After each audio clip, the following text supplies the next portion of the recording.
Hi there, I'm Becky Franklin from the Ultimate Home Gym, and welcome to our Fit Pro series. Welcome everybody to our Ultimate Home Gym Fit Pro series. Today we're interviewing with Abi Roman, who has been a phenomenal fitness trainer for the last 5 years. 6 years. 6 years. Yeah. Sorry about that. Okay. No, it's okay. I should know that because we actually went through the certification process. I helped you get for that. sure. Yeah. Okay. So she has done 13 guys fitness shows, which is incredible. If you've done one, you know what that feels like. So Abi, amazing job on just that alone is incredible. Thank you so much. Thank you guys. And she's now currently an online fitness trainer, nutrition coach, and she also does one-on-one in-person training when this world will allow us to do that. I know, 100%. And thank you so much for having me, guys. It's such an honor, and it's super fun to keep connecting with one another. And like Dan mentioned, he actually certified me with my first personal training course. So 6 years ago, it doesn't feel like it, but wow, time flies. Yeah, no, it's been a long time, but it doesn't feel like that. Totally. And it's been fun to watch your career, grow. When I certified you, you were this bubbly, fun sort of personality in the course. And then I just watched you take off, and it was fun to watch. So congratulations on that. Well, thank you so much. I really appreciate that. Let's get into it. So Abi, just quickly, the whole point of this series is just to basically get to know some of the fitness trainers locally in Toronto and close to Toronto, and just put you guys out there in the front stage to give some good information to those looking to improve their health, especially during this pandemic. We're kind of stuck. 100%. So sorry, our daughter's in the background there. So if you don't worry about it. That's our daughter. So we wanted to start off with the most obvious question. With the pandemic happening, have you had to make any changes to your business, or have you adjusted anything? And what have you found surprising about the adjustments or changes during COVID with your business? Yeah, so obviously before COVID, I did do some online training just because some people from other areas that weren't local, we wanted to work together, but it really put emphasis on motivating individuals to still work out from home and kind of create more online routes so that, depending on people's budgets, what their commitment levels are, there's different realms that you can that I could help people with. So during COVID, I spent the time, I really wasn't obsessed with my old website. So I spent the time to remake my whole website, create a membership platform. So again, everyone that wants any kind of workouts, nutrition, my recipes, it's kind of like its own portal. And also kind of creating more helpful aids through all the different stuff like apps and different things we can use on our smartphones and devices to kind of help people with their motivation. So it was just kind of taking that time during last year's lockdown to really, bring up the online presence that much more for all the different routes to help people with their home training, because everyone's been working out from home for a long, long time. And sending you guys, all my clients, I need equipment to buy stuff from you guys. So I love it. Yes, that. Yeah, of course. And it's just been more so creating ways to help people stay motivated from home and show that you can really be successful training from home, that there shouldn't be an excuse, and to make it, different aspects, different realms to allow people to have those aids at home. So it's just basically been elevating the online presence and, being up to date with all the new technologies to be able to help more people, but also my current clientele to feel like, okay, even though we can't do anything one-on-one right now, we're able to bring that up online. That's amazing. And so do you have a website? You also have some apps, is that correct? Yeah, so I have my website, which has a private, members only site. So obviously you have to be a member. It's really inexpensive. I made it either $10 a month if you sign up for the year, or $15 a month to month. And then you have all my workouts. I have 60 up there right now, recipes. And then I do a live workout class every week with the members on the site. And then I also worked with Trainer Eyes, which is an app that you're able to kind of customize your own branding and use that to be able to have a more app experience with individuals that want to have more of that mobile experience for my challenges. So I basically started doing more frequent challenges, 6 weeks, because I find that's that sweet spot where people feel committed, but it's not too long, not too short. So try to really step up my online presence in that regard. That's awesome. Perfect. Okay. How do you find your clients' results are online compared to in person? I feel like they're just as great as whether you're online or in person. So I really don't think that one has more success over the other. I guess the only thing that obviously one-on-one helps is like really making sure like form and technique is there and being able to be more hands-on and kind of, I still really make a lot of effort to create that relationship with clients of myself that are online, not just in person, like do phone calls or Zoom or, still create that one-on-one, experience where you feel like you're connected with, not just talking on always words and emails. Right. But I find that, either route has just as much success. It all binds down to the commitment of the client with their programming and their commitment to their nutrition and their movement and all that stuff. I found actually, because I still train a couple clients online, and I found they're actually getting kind of better results because there's not as much chit chat in between sets. Like you're not like you can't stop and go get a water. They can't. So they're actually doing a lot more volume. I don't know if you noticed that. Well, for me, like I love to, obviously I'm really close with all my clients. We're like family, but I'm really diligent on like when that timer is off, like chit chat continues on the next rest. Like I don't let it keep kind of going on. So so I'm really good about, okay, like chit chat time, but my clients know, okay, when their time is up, back to work, no, kind of wait till the conversation ends to start the next set kind of thing. Okay. So I find that it definitely, again, I just feel like it depends on the person. Some people like to just do their thing, you give it their stuff and they go forward, or people in general just like to have that person and watch their form. So I feel like in my experience, like both realms have been equally as successful. Perfect. Yeah, absolutely. Yeah. Okay, so what is one common myth that most people think they have to do to achieve a fitness goal that you want to debunk or, Yeah, I guess the biggest thing is everyone thinking you have to like cut out carbs to see results. I feel like that's always the big one. Everyone always thinks it's like, oh, I can't eat anything that's carb related to see my results. And the biggest frustration with that is people not really understanding that, it's all about the balance of all your macronutrients. There's a purpose for all of them. And it's about consistency over time, as you guys know. So it's not just, okay, if I cut out one macro, I'm going to be good. I'm going to see that progress. So it's more so knowing that you're going to be able to get to your goal and sustain it easier when you have a balance of your protein, carbs, and fats all together, not just thinking you have to cut out one completely to see that result. So I think that's kind of the biggest myth is that you have to cut out carbs to see results. Totally. Right. Good. Yeah, no, we've seen that. Yeah, for sure. Yeah, that's a big one. I know it's a big one. I mean, for some people I find that are like just consuming like carbs 90%. Yeah. You might have to slide it back more than you want to for initially and then bring them in. But the carb fearing is just not fair to those guys. Like they're 100%. Yeah, I need my carbs. Same. I'm a cracker fiend. I love crackers. Totally. Okay, so okay. So I guess your clientele, like what type of clientele do you like working with? Do you have a certain type of clientele, or do you just kind of work with all sorts?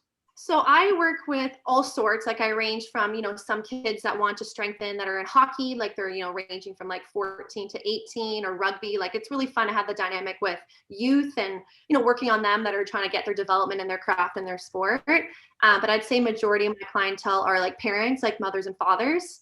And then, people that are in their like, early adult life. I don't find that I have just like one niche. I really do love having that wide variety of every different, individual based on their fitness goals, the point in their life, and it creates a dynamic for myself. So I kind of would say I'm kind of a very wide range. How did you do that in a world where now everybody talks about niching down? Like everybody says to be successful, you have to niche down to like the new niche. Like, how did you create success without doing that? Yeah. So I think a lot of it is I built such great relationships with my like mothers and fathers that I train. And then it's all been like through word of mouth. So whether it be like, oh, my son needs help with training. And then it kind of trickles from someone else's child that needs some extra work, or whether it be like a family friend that's, in that kind of a spot that needs help as well. I think it's a lot of just like word of mouth. And then obviously different people follow you on social media platforms. So you kind of get that variety as well. So I think it just kind of came not on purpose, but just as a coincidence of, people really enjoying working with me that are parents or adults that knew people that needed help. And it kind of just came into a wide range that way. Good. That's All awesome. right. Well done. I'm actually more interested. This is a question for me. How has Instagram affected your business? Like, do you find it plays a big role in so I don't know if you guys know or remember, but I lost my old Instagram account like 3 years ago that I built up when I competed, and it almost got to like 80,000 followers. And there was like an algorithm or some sort of like hacking trend or something. Anyways, that account got hacked, and basically was like, oh, we're disabling it. You violated terms of use. And I'm like, I didn't violate anything. Like, anyways. And at that time, Instagram was a lot more organic, where I felt like, obviously there's when I kind of competed. I did my, national division with the Arnolds. Like I obviously had a lot more of like my fitness journey on that account. So with it being more organic and all that point in my competing career, like it really grew. So then when I lost that account, I was like, okay, well, I can't do anything about it. I got to start fresh, which is also why I decided to create my membership on my website. So say this account ever goes away, I'm not losing all my content, like my old account with all my workouts, everything. So that's kind of what motivated me to make that online membership kind of portal. Yeah. But for Instagram, I find in general, it's a lot tougher to grow. That's more organic. So I definitely, to grow, posting similar content, your stuff gets pushed out a lot faster, I find, on TikTok than Instagram. So big question here, Abby. How do you learn the dances for TikTok? Oh God, I'm not good. I've done maybe like 2 TikToks of the dances. I'm more on like the fitness facts and like nutrition and whatever. Okay. But like, I remember doing like 2 of these little like workout dances that you can like, the beat would kind of do some like, lunge jumps and squats. Oh my gosh. Took me like 45 minutes to get it perfect. And I was sore for like 5 days. I burned like 500 calories filming one TikTok workout video. Oh my God, that's too funny. Okay, that was I good. know I do all the like workout videos for Ultimate Home Gym right now. Yeah. Dan like is full-time teaching. Yeah. I'm pregnant, like 19. I'm sore. Like I'm like, oh my God, my lats and my back. And I'm so tired. Totally. Okay. All right. Okay. So let's go mindset, Abby. How do you feel a client's mindset plays into the success of their results? I think mindset is like so important. Like even just like back to when I competed, like to be ready for a show all comes to your mindset. And I feel like it has to be there for clients to see progress, because if say they're just doing the motions, but they're not in it, they won't really get to their potential. And then they're not going to grasp what they're like, you know what I mean? It's just mindset is like number one. That's where you're going to get that discipline, that mental toughness, and all that. So I think mindset is huge and like extremely important. Right. Do you have any tricks, like anything, I don't know, like gratitude stuff or anything? So for me, I find every day I always think of, a couple of things that I'm really grateful for, or even just always thinking the same, like I'm grateful for my family, like my business to still be there during COVID, like always having, even if there's small things, like when you're grateful, I feel like you just keep, the universe keeps you in a good balance. Fair enough. That's a good point. That's a good point. Awesome. Yeah. In terms of your growth, I've seen you personally. I've seen you grow from doing fitness shows to now you're kind of getting more into what I've seen. And correct me if I'm wrong. More on the the health aspect of things. Yes. I know fitness shows and health can be in the same conjunction, but a lot of times they're not always the same. No, for sure. So from your growth, like where do you find your inspiration, or where do you get your knowledge in terms of growing and keeping yourself relevant and focused? Yeah, like, so I love watching a lot of obviously like videos online, like, watching it on seminars, like talking to like mentors that I look up to, like always picking their brain. But I find for myself coming from like, it's funny how everything happens for a reason. Like I'm so grateful for my competition experiences and what I've achieved, but it also taught me like so much about hormonal health and digestive health, just from like making sure after all my shows, I kept myself in a good place, because I want to have kids down the road. A lot of people from my own experiences and, just from everything you do when you compete and after shows and all of that, but, know what really works to get to your result where you can achieve an athletic like physique where you feel confident and you have a healthy body fat percentage. You can still get your period every month. Like a lot of things that are, unfortunately, a lot of competitors, they sometimes, not everybody, but a lot of people don't really think about those things. And then they're like, oh my God, their bodies are in a good place. And anyways, it takes a lot of time to get back. But I feel like for me, I'm really passionate and see like, my grandfather, for instance, like he is 93, touch wood, like still does full on like gardening on no medication, still drives. And his basics is you got to go to sleep, you got to stay active, you got to eat well, and you don't eat any junk food. So it was kind of, the basics, and it's been shown from him, like he does more than even people I know in their 50s, what they are able to do. Right. And it all kind of inspires me to, motivate people that you don't have to make it overly complicated to get to your, your healthy physique that you are proud of. It's just about how badly do you want it? Are you willing to break those bad habits to get good habits in there? And most people, it does take some trial and error, obviously, as you guys know, but when you finally show people they can have like a breath off their shoulders and just relax and just know if you just eat well, you sleep, you move your body, you don't, you focus on stress management as best you can, your body will transform. Like it's a very resilient machine.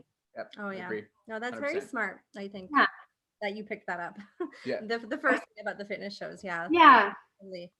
If you could only have one piece of equipment to work out with for the rest of your life, what would it be?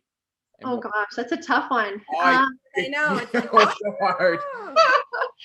Oh gosh, I would probably have to say a kettlebell. You can do a lot with the kettlebell, so you can have more diversity. I said the same thing. Yeah. Like I love the skipping rope. I love like a Bosu ball, like a lot of this stuff. But to have like obviously more exercises you can do and add in some plyometrics or whatever, I found like a kettlebell is more multi-use, so I'd probably choose a kettlebell. Perfect. For sure. Okay. So what equipment do you use most often with your clients?